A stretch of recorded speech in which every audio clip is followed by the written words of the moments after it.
It always starts quietly. Neighbors later said they never heard them fight. Photos showed vacations, smiles polished enough to pass for happiness. But inside the house, something darker was fermenting, an arithmetic of love reduced to balance sheets and inheritance clauses. When Daniel married Claire, he didn't just fall in love with her charm. He fell in love with what she represented: generational wealth, a trust fund tied to mineral rights, and properties that quietly earned more in a year than he'd ever made in a decade. At first, he told himself the money didn't matter. Then the lifestyle crept in. The tailored suits. The private schools. The subtle but constant reminder that everything they owned was hers. Every argument ended the same way. Claire would say, calmly, "I built this before you."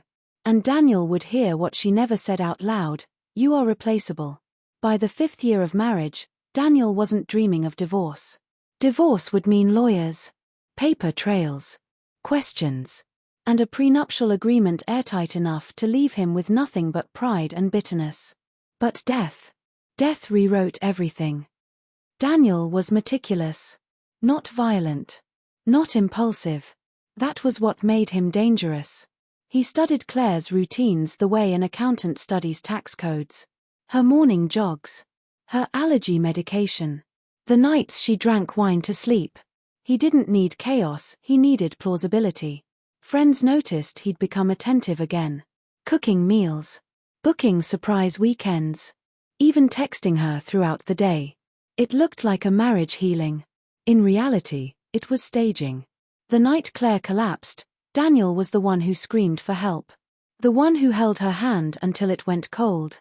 The one who told paramedics, voice shaking, that she'd complained of dizziness all week. The official cause of death. A sudden medical complication, rare, tragic, and heartbreakingly convenient. At the funeral, Daniel wept openly. He spoke about soulmates. About luck. About loss. No one suspected the man standing at the podium had already met with a financial advisor.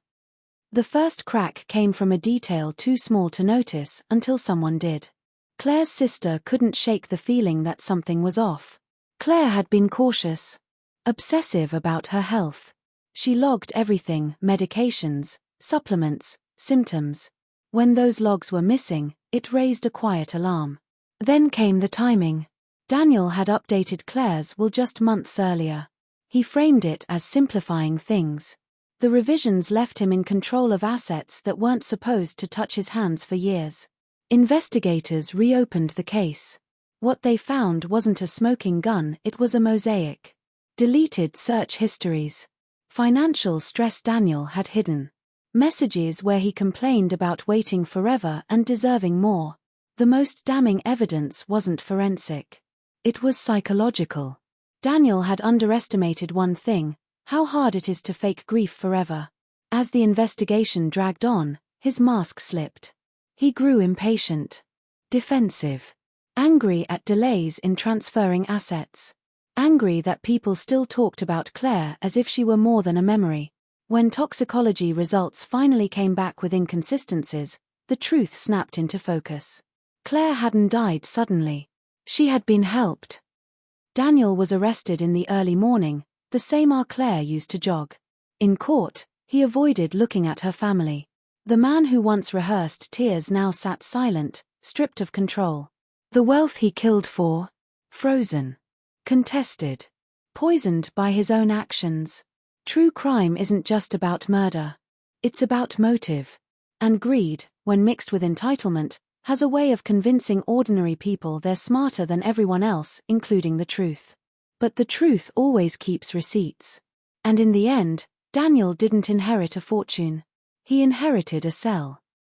If you're drawn to stories where trust turns deadly and the truth slowly comes to light, hit the like button and subscribe for more gripping true crime stories just like this one. Your support helps us keep uncovering the darkest secrets behind real-life cases. Do you think this crime could have gone unnoticed if greed hadn't slipped through the cracks? Drop your thoughts in the comments, I want to hear what you think.